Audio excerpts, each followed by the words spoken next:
Welcome back to the Foundation. This is Sway Tovin, and I'm going to talk about something that's going to elevate your sound, your melodies, your beats to the next level. It is stereo imaging, but it's also using it correctly. And the reason why I'm going to talk about this is because someone pointed out in my previous video that I was using it wrong, and I knew I was doing it when I was doing it, and I was actually second guessing it. But they said, "Bro, no, why am I stereo panning the 808?" Now, to be honest, unless they're talking about me putting a stereo imager on like just the bass line I had. um the reason why I like to add a stereo imager to a lot of things is because I just like the sound. I like the openness that it has when I'm listening to it off my monitors. All right, because when I walk away, the 808s, they just sound powerful. They just sound so heavy, like they just sound crazy, to be honest, right? um but what a stereo imager does in general is it widens up, right? It creates more space within your track. Right, you're gonna hear it um within what I'm about to play in a bit. Okay, but you don't want to really add a stereo imager to your drums and your percussions and stuff, is because just to make it easy, it changes the panning. All right, it moves everything to one side. Then you're gonna have to do something, what I'm about to show you in a bit, to fix that. But what happens is that if you're having too much stereo image, it and you have to pan the 808 to fix that problem, it's just going to go away. It's actually just not going to be present when you try to listen to it off a phone or something like that, if I'm not mistaken. Um, because I've had that problem before, pretty much. And what happens also with having too wide of a stereo image, even if you don't know what I'm saying, right, is that it causes phase issues. Now you might not know what phase issues are, but maybe you've had a kick in the 808 play at the same time, and they've just canceled each other out. That's a phase issue. That's like a phase cancellation or something like that. So it's just like, let's say you're taking your shit and you're just widening it up too much. It's seems like it might be a problem. You know what I'm saying? But that's why when you do add a stereo imager, you want to be subtle with it, right? Because something does happen when you do add a stereo imager to your masters. All right, it's gonna change the drums and something like that. But I just like the sound of it. I like the space it gives. Um, Initially, we're listening to things in our left and right channels. All right, which is our left earbud and right earbud. Because I'm listening off of AirPods, by the way. I don't think there's anything wrong with mixing off of AirPods and simply mixing off of my monitors. I also like to walk around my room and listen to certain things. That's why I love saturation. It brings out certain frequencies. Just try that too. Listen, if you're making the most basic trap beats or whatever, like I'm doing, you can still implement these things to like elevate it. You feel me? Um, but it's just like, yeah. So I just like to implement certain things. I be forgetting what I'm about to say, because I didn't want to say I'm making basic shit. Y'all like to actually change it up, which is also important, okay? Because I really wish that I would record all of this stuff for you while I'm doing it, but there's a point where I'm actually just sitting here vibing to my stuff, listening to it a long time, and seeing what I can do differently. Maybe I'm really just sitting here trying to mix it well, or just trying to figure something else new. Like with this beat, I like it. So what I want to do is actually try to do something different with like the snares, like layer the snares now, right? Have them come in differently. Maybe do something different with my drum patterns, even though I'm not the best at drums. I kind of lay the not the same 808s, but it's just like I like a certain groove. So it's just like, I don't know, maybe it locks me in to something which I don't really necessarily like. But let's get into like the comparison and the contrasting of the stereo imagery. So I'm gonna play this beat for you that I have right now. I think it sounds fine. I think it sounds cool. I like it. I didn't mix any of the sounds, honestly, so if it sounds clashy, my bad.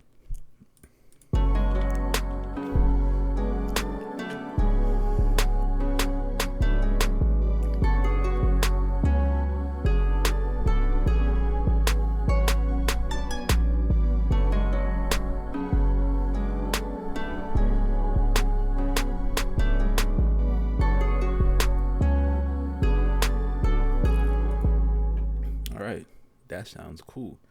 Now, now I'm gonna put a stereo imager straight on the master, okay, and just listen to how much more wide it sounds.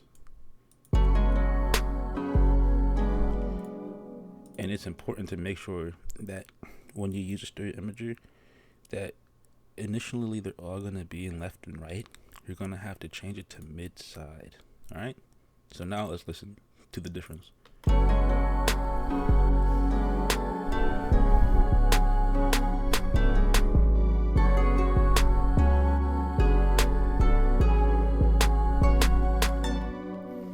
That's quite the difference, right?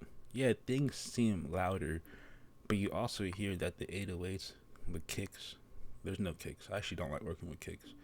The snares basically are all panned to the left side now of your ear, you know? So every time that I've done this, right, what I'd have to do is do this.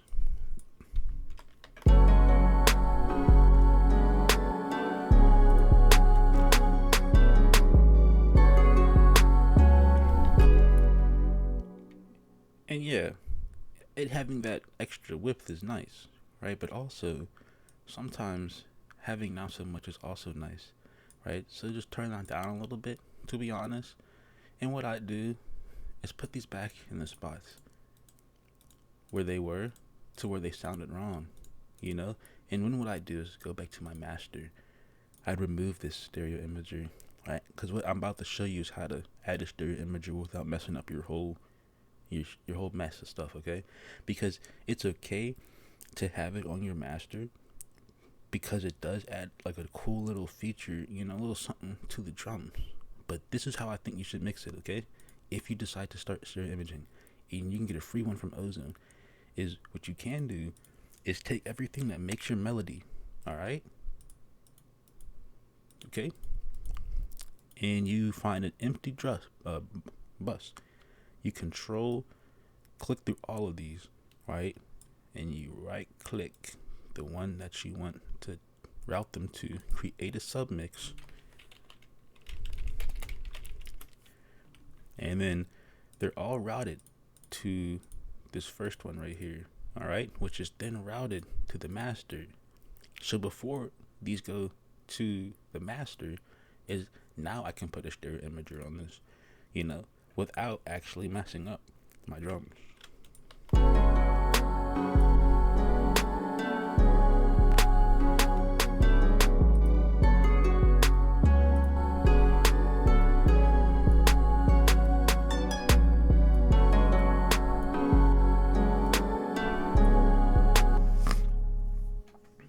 This harp is something different though.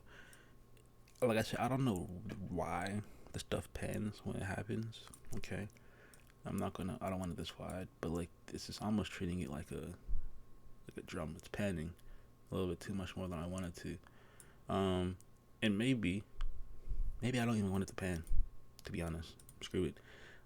I can just do something. I can put my own stereo imagery on it. I can try to, you know what I'm saying, something, right? Which would be like, why not just connect it to the other one? Maybe I just won't have a stereo imagery on it, you know? Maybe I'll just have it pan to the left or something. Because it's just like you don't need to add a stereo imagery on everything. I think the even though I said you could add it to the master, you know, it makes everything pop out, which I might still do, right? It just depends, but like you can process a lot of things before things get to the master.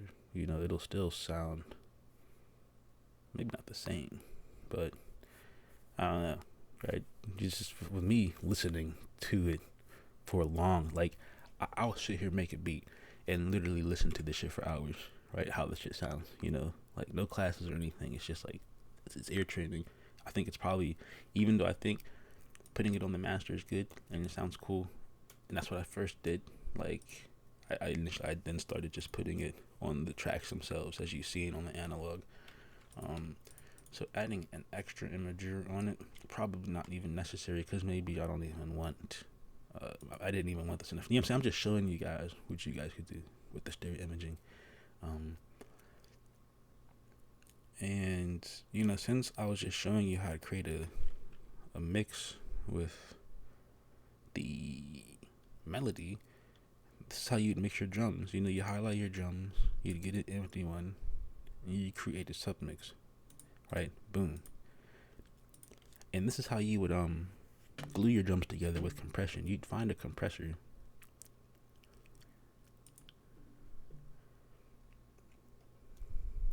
And guys, don't even worry about what this looks like.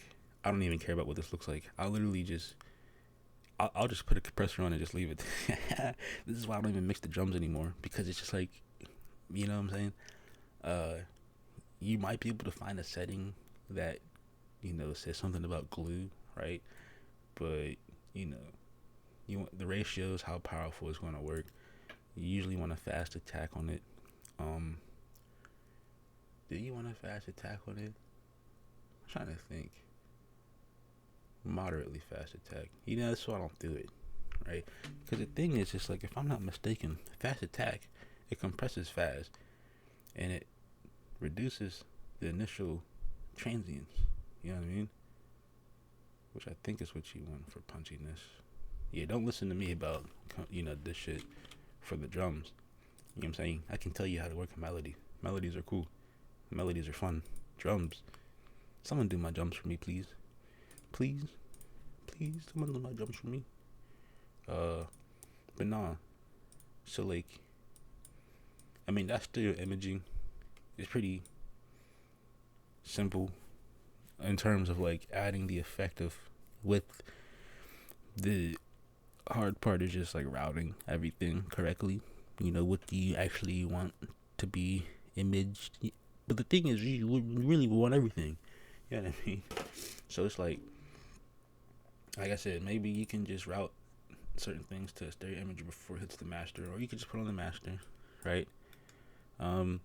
What I would do for the master is like this. Like, I'd add a multi-band imager.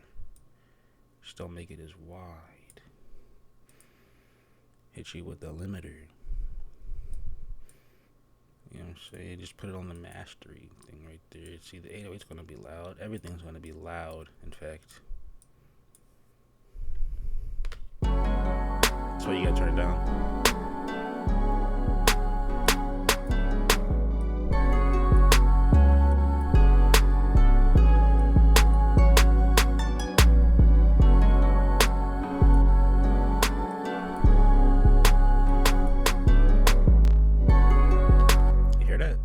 That little whatever this shit was. I think that was a phase issue.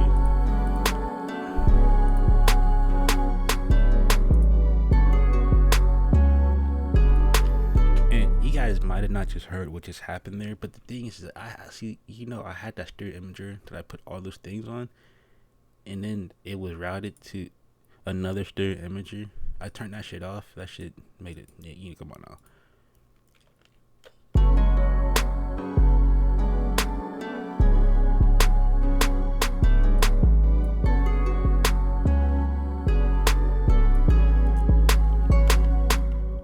But notice how I have that. Oh, that's because I don't have it in mid side. The thing, you know what I'm saying? Because I was wondering why these drums aren't fucking up.